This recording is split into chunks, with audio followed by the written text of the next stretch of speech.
मेरे प्रिय विद्यार्थियों, पीछे लगभग बीच बीच में गैपिंग हो जाती है, उसके लिए मैं क्षमा प्रार्थी हूँ। जैसा कि हम लोग अभी व्याकरण में वर्णमाला पर चर्चा कर रहे थे, जिसमें हमने आपको वर्णमाला के जो भेद हैं उन भेदों पे चर्चा की हमने, और आज उसी वर्णमाला के जो और भेद हैं उन भेदों की हम चर्चा करेंगे। जैसे नाद के आधार पर उसके कितने भेद हैं और प्राणत्व के आधार पर उसके कितने भेद हैं। चर्चा सबसे पहले हम नाद के आधार पर वर्णमाला के भेदों की चर्चा करेंगे। तो जैसा कि आप जानते हो, अगर हम बात करें नाद के आधार पर वर्णमाला के भेद, तो यहां पर नाद का मतलब है आवाज, यानी जिन वर्णों के उच्चारण में स्वर तंत्रियां झंकृत होती हैं उसे हम नाद कहते हैं। और इसके आधार पर वर्णमाला के दो भेद बताए गए हैं। एक को कहा जाता है अघोष और दूसरे को कहा जाता है सघोष या घोष वर्ण। अघोष क्योंकि यहां पर अगर चर्चा की जाए तो आप देखिए क्या है, अघोष कैसे बना है, आ इसमें उपसर्ग है और घोष इसमें शब्द है। आ माने होता है बिना और घोष माने होता है आवाज, यानी जिन वर्णों का उच्चारण आवाज रहित हो, अर्थात जिन वर्णों के उच्चारण में स्वर तंत्रियां झंकृत न हो, उन्हें हम अघोष वर्ण कहते हैं। और यहाँ पे जैसा कि आप जान रहे हो, सा माने होता है सा और घोष माने होता है आवाज, यानी जिन वर्णों के उच्चारण में सा माने सा, जिन वर्णों के उच्चारण में स्वर तंत्रियां झंकृत हो या स्वर तंत्रियां निनादित हो या स्वर तंत्रियों में नाद उत्पन्न हो, उन्हें हम सघोष या घोष वर्ण कहते हैं। सबसे बड़ी बात यह है कि इसके लिए हमने एक फार्मूला निजात किया है। अगर आप वह फार्मूला याद करते हैं, चूंकि आपको पता होना चाहिए कि पीसीएस सीसेट में भी ये पूछा जाता है, बाकी उससे नीचे जितने भी आपके एग्जाम होंगे, चाहे वो टेट हो, सीटेट हो, टीजीटी, पीजीटी या आपका यूजीसी नेट, जो भी आपके एग्जाम होंगे उन सब में वर्णमाला से क्वेश्चन पूछे जाते हैं। तो मैं आपसे यह आग्रह करूंगा कि आप वर्णमाला को जब भी पढ़ें बहुत ही बेहतर और अच्छी तरीके से पढ़ें, जिससे वर्णमाला से रिलेटेड कोई भी क्वेश्चन आपका न रह जाए। विशेष करके जो आपके टेट, सीटेट या सुपर टेट के बच्चे हैं या यूपी पीसीएस में भी अगर आप देखेंगे तो उसमें सीसेट में बहुत सारे क्वेश्चन वर्णमाला से लगभग 3-4 क्वेश्चन पूछे जाते हैं। तो आप लोग इसको ध्यानपूर्वक पढ़ें। दूसरी बात यह है कि अब हम चर्चा कर रहे थे क्योंकि अघोष और सघोष क्या है। अगर हम अघोष की बात करें तो अघोष का एक सूत्र है। अघोष के लिए आपको कुछ नहीं करना है, अघोष का सूत्र अगर आप इसको याद कर लेते हो तो कभी भी अघोष वर्ण आपके जो हैं वो कभी भी विस्मृत नहीं होंगे। और इसके लिए सूत्र है 12 प्लस ऊष्म। इसके लिए आता है 12 प्लस ऊष्म वर्ण, यानी 12 का मतलब हो गया, चूंकि आपने पढ़ा होगा, पीछे भी मैंने आपको बताया कि जो व्यंजन है उनके 5 वर्ग हैं, क वर्ग, च वर्ग, ट वर्ग, त वर्ग, प वर्ग। तो ये 12 का मतलब हो गया कि प्रत्येक वर्ग का पहला और दूसरा वर्ण क्या है, प्रथम प्लस द्वितीय वर्ण। चूंकि याद रहे, भूले न, इसलिए हमने प्रथम और द्वितीय को 12 कर दिया। और जैसा कि आप जानते हो, ऊष्म वर्ण की अगर बात की जाएगी तो ऊष्म वर्ण में आपके इसमें सिर्फ आपके आते हैं 3 वर्ण। 3 वर्ण ऊष्म में आते हैं। अगर इसकी चर्चा की जाए तो आपके श, श और स। जो इसका चौथा वर्ण ह है, उसके उच्चारण में स्वर तंत्रियां झंकृत होती हैं, इसलिए वह आपके सघोष या घोष वर्ण में आएगा। ये बात आपको बेटा ध्यान में रखना होगा कि अगर आपका क्वेश्चन अगर आपका गलत होगा, आंसर गलत होगा, तो आपका यही ऊष्म वर्ण में, क्योंकि जब हम ऊष्म वर्ण की चर्चा करेंगे तो आप उसके चारों वर्णों को लेंगे। यही आपको यहाँ पे याद रखना है कि जो ऊष्म वर्ण का ह है वह आपका अघोष ना हो करके वह आपका बेटा सघोष या घोष वर्ण है। यही बात आपको ध्यान में रखना है, क्योंकि जिस समय आप क्वेश्चन करेंगे और यही क्वेश्चन आएगा, उसमें पूछेगा कि अघोष वर्ण है और उसी में आपका हा दे देगा, या सघोष वर्ण में पूछ लेगा। ये चीज आपको ध्यान में रखना है, क्योंकि यही क्वेश्चन आपके लिए क्या नाम है, यही आपको दिक्कत देगा और यही आपसे विचलित हो जाएगा। इसलिए मेरा आपसे निवेदन है कि आप हा को अपने माइंड में पूरी तरह से फील कर लें कि यह आपका सघोष वर्ण है, क्योंकि हा के उच्चारण में हमारी स्वर तंत्रियां झंकृत होती हैं, कहते हैं ह। तो इसलिए जैसे आप कहते अतः ह, तो ह में झंकार है, इसलिए आपका सघोष वर्ण है। दूसरी बात, एक चीज आप और ध्यान में रखें कि अगर आपको पूछा जाए, जैसे आपको याद करना है कि अघोष का सूत्र क्या है, तो आप यही याद कर लेंगे, आपका ये हमेशा याद रहेगा कि 12 प्लस ऊष्म वर्ण। अगर इनकी बात करें तो टोटल अघोष वर्णों की संख्या 13 हो जाएगी, क्योंकि यहाँ पे प्रथम और द्वितीय वर्ण की बात करें तो चूंकि 5 आपके वर्ग हैं, तो 5 गुणे 2 बराबर ये 10 वर्ण हो जाएंगे आपके वर्गीय, और प्लस ये जो आपके 3 हैं, ये इनको मिला के टोटल संख्या जो हो जाएगी वो आपकी 13 हो जाएगी। अगर आपसे क्वेश्चन पूछा जाए कि अघोष वर्णों की संख्या कितनी है, तो आप कहोगे 13। अब जब हमने अघोष पढ़ लिया, अघोष निकाल लिया, तो आपको एक चीज सोचना है बेटा कि जब वर्णमाला में, ठीक है, हमने क्या नाम है वो अघोष वर्णों को निकाल लिया, अब शेष क्या बचा है? जो शेष बचा है वही आपका सघोष है। इसके अलावा जो शेष है वो आपका सघोष है। यानी अगर हम सघोष या घोष वर्ण की बात करें तो इसका जो घोष वर्ण का सूत्र है, आप सूत्र से इसको याद करेंगे तो आसान होगा आपको, कि जैसे ये आपका अघोष वर्ण का सूत्र हो गया, ये आपके घोष वर्ण का सूत्र हो गया। अब घोष वर्ण की अगर बात की जाएगी तो इसमें क्या है, जैसे आपने इसमें 12 पहला और द्वितीय वर्ण निकाल दिया, तो अब इसमें आपका तीसरा, चौथा और पांचवा वर्ण बना। क्या बचा? तीसरा, चौथा और पांचवा। हमने उसको तीसरे, चौथे और पांचवें वर्ण को हमने लिखा 345। क्या लिखा सूत्र में?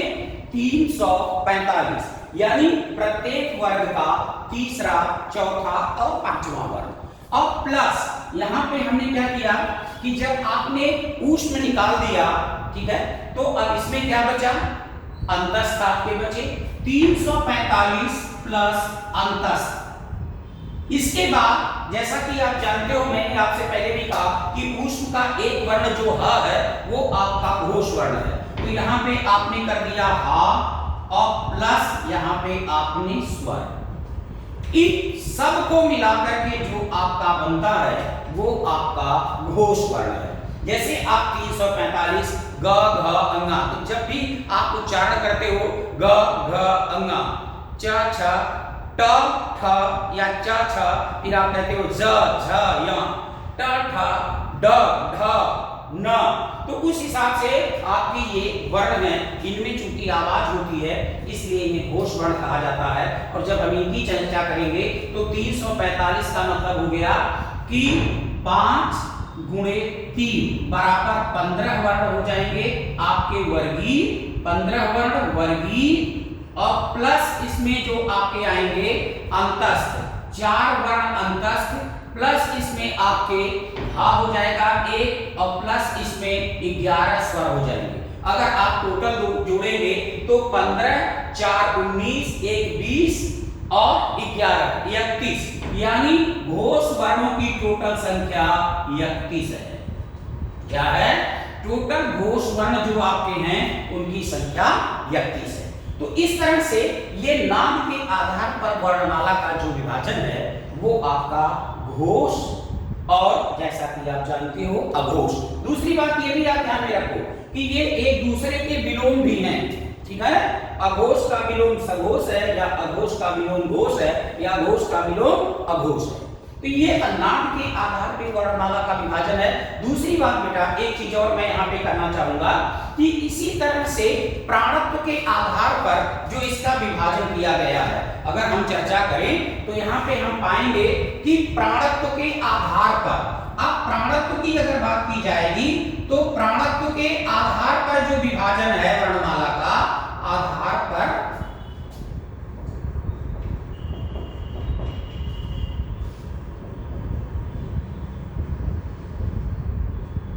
प्राणत्व के आधार पर वर्णमाला का विभाजन, अगर इसकी बात करें हम तो यहाँ पे आप देखोगे प्राणत्व, प्राणत्व का मतलब, इसको प्राणत्व क्यों कहा जाता है? क्योंकि प्राण का मतलब होता वायु। जिन वर्णों के उच्चारण में हमारी वायु निक्षेपित होती है, बाहर निकलती है, ठीक है, उन्हीं को हम कहते हैं प्राणत्व, ठीक है ना। अब यहाँ पे प्राणत्व के आधार पर अगर बात की जाएगी तो यहाँ पे इसके दो पार्ट हैं बेटा। एक को कहा जाता है अल्प प्राण और दूसरे को कहा जाता है महाप्राण। क्या क्या कहा जाता है? अल्प प्राण और महाप्राण। अब एक चीज और आपसे पूछा जाए, ये भी एक दूसरे के विलोम है।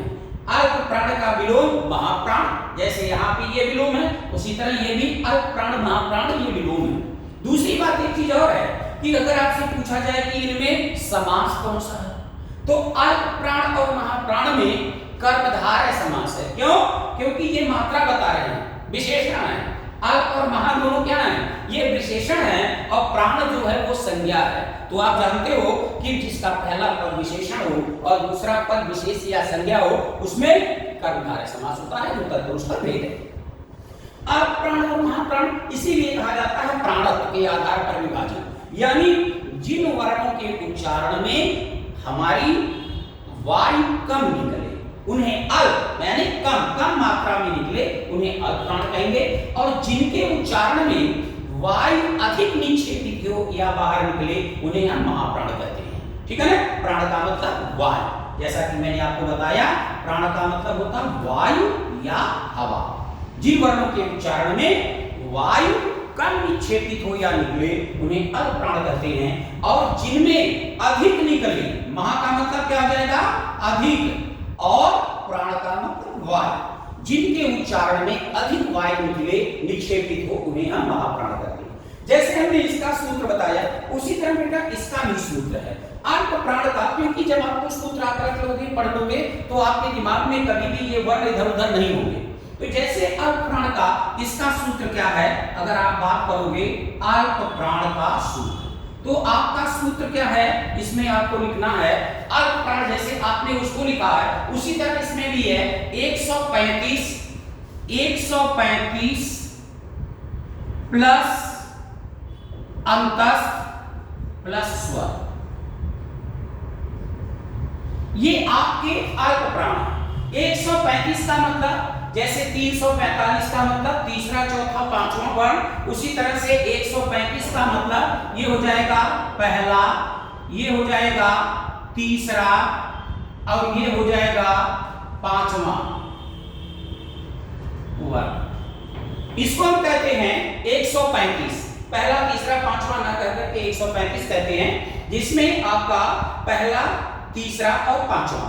तो यानी अगर पहला, तीसरा, पांचवा की बात करें तो ये टोटल आपके हो गए 5 और गुणे 3 बराबर 15 वर्ण, ये आपके हो जाएंगे 15, ठीक। और प्लस इसमें अंतस्थ की अगर बात करेंगे तो 4 वर्ण आपके अंतस्थ के हो जाएंगे, प्लस इसमें 11 जो है वो आपके स्वर हो जाएंगे।